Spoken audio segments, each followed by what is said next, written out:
Di video ini kita akan belajar tentang ketaksamaan Cauchy-Schwarz. Di video sebelumnya, kita telah belajar bahwa sudut di antara vektor UV di ruang vektor V diberikan oleh theta sama dengan arcos kali dalam UV dibagi panjang U dikali panjang V, di mana theta ini adalah sudut di antara vektor U dan V. Nah, formula ini terdefinisi dengan baik karena nilai ini, nilai hasil kali dalam U, V dibagi panjang U dikali panjang V ini ada di antara min 1 dan 1. Tapi bagaimana kita bisa tahu kalau pertidaksamaan ini memang benar? Memang berlaku seperti ini. Nah, untuk mengetahuinya, kita membutuhkan teorema yang dinamakan ketaksamaan Cauchy-Schwarz. Jadi teoremanya mengatakan bahwa jika U dan V adalah vektor-vektor di ruang hasil kali dalam V, maka nilai mutlak dari hasil kali dalam U, V itu pasti lebih kecil atau sama dengan panjang U dikali panjang V. Oke, nah sekarang coba kita lihat ya buktinya. Nah, jadi di sini bukti di sini akan dibagi menjadi dua kasus. Kasus yang pertama, kalau misalkan vektor U-nya adalah vektor 0. Kalau vektor U sama dengan vektor 0, kita bisa hitung kali dalam U, kali dalam 0, V ini pasti menjadi 0, karena ini sifat kali dalam ya. Dan kita juga bisa hitung kalau vektor U adalah vektor 0, maka panjang U kali panjang V menjadi panjang 0 kali panjang V. Sementara panjang vektor 0 itu adalah 0, makanya panjang ini dikalikan menjadi 0. Artinya kali dalam 0, V itu sama dengan panjang 0 kali panjang V. Artinya artinya ini benar bahwa nilai mutlak U, V itu lebih kecil atau sama dengan panjang U kali panjang V. Karena mereka sama-sama 0. Nah, itu kasus pertama. Nah, untuk kasus kedua, kita misalkan jika U-nya tidak 0.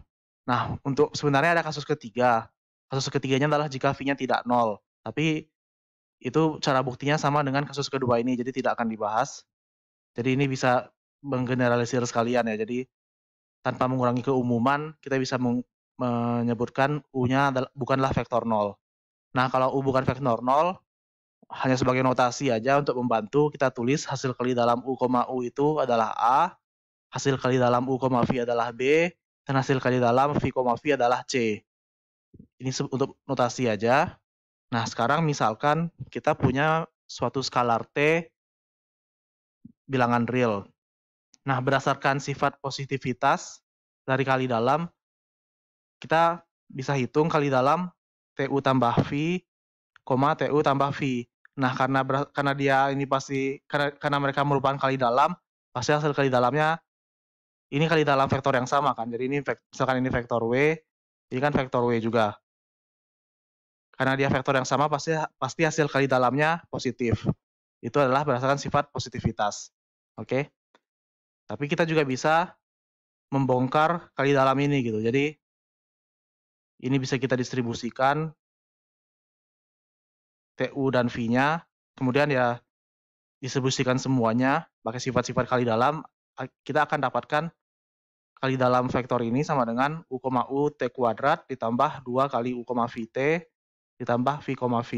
Karena tadi U, U-nya adalah A, U, V adalah B, dan V, V adalah C, berarti ini bisa kita tulis menjadi AT kuadrat ditambah 2BT ditambah C kuadrat. Artinya kita dapat persamaan kuadrat ini lebih besar atau sama dengan 0. Oke.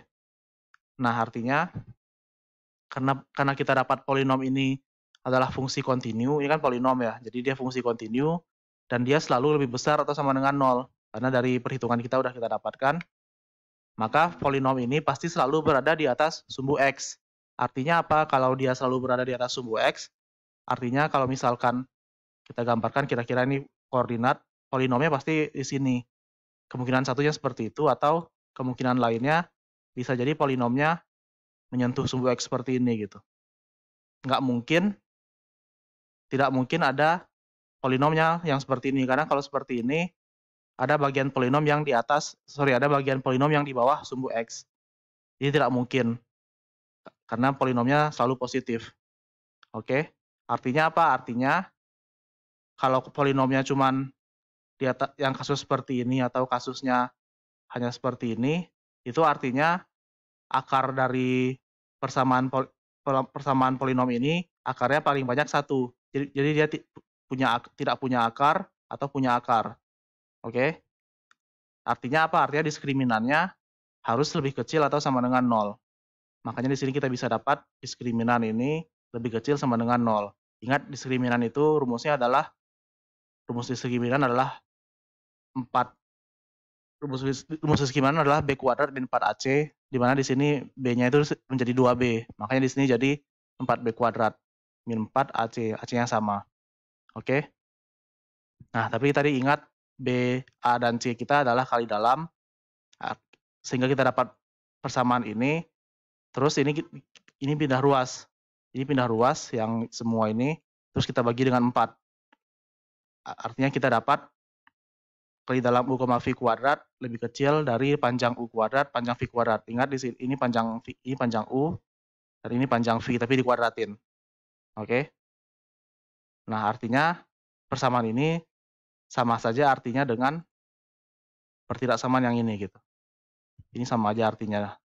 Jadi sama aja artinya dengan kita setelah pertidaksamaan ini sama aja artinya dengan nilai mutlak U, V lebih kecil dari panjang U kali panjang V. Artinya kita sudah berhasil membuktikan ketidaksamaan Cauchy-Schwarz. Oke, buktinya seperti itu. Jadi berdasarkan ketidaksamaan Cauchy-Schwarz, ini kita bisa bagi kan. Jadi kedua sisi ini bisa kita bagi dengan panjang U dengan panjang V. Berarti ini kita bagi dengan panjang U dengan panjang V juga. Kalau kita bagi dengan panjang U dengan panjang V, karena ini nilai mutlak, pasti dapat 0. Pasti kita dapat nilai mutlak ini lebih kecil dari 0, di antara 0 dan 1. Ya kan? Tapi artinya kalau nilai mutlaknya di antara 0 dan 1, kalau tanpa mutlak, artinya dia adalah min 1 kecil 1. Artinya nilai cosinus ini, di dalam arc cosinus ini yang nilai mutlak ini pasti di antara min 1 dan 1. Artinya fungsi ini terdefinisi dengan baik. Kita bisa hitung arcus cos-nya, artinya kita bisa dapat sudutnya. Oke, jadi formula ini memang terdefinisi dengan baik.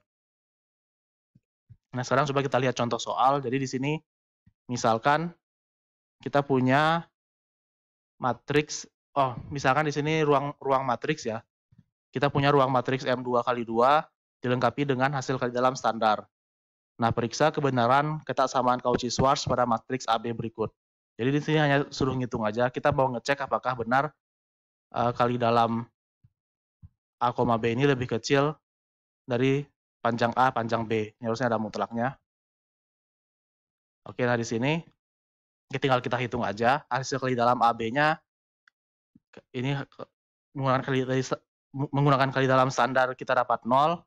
Terus panjang A-nya itu adalah akar dari A, A, dan panjang B adalah akar dari B, B. Tapi hitungnya juga dengan kali dalam ini, hitungnya dengan kali dalam standar. Kali dalam ini dihitung dengan kali dalam standar. Jadi kita dapat panjang kali dalam AB adalah 0, pasti 0 itu lebih kecil. Nilai mutlaknya kan ya, nilai mutlak 0 kan dirinya sendiri ya, makanya nggak pakai mutlak di sini. Artinya 0 memang lebih kecil dari panjang A kali panjang B, karena panjang A kali panjang B ini kan nggak 0 di sini. Jadi ini terbukti benar.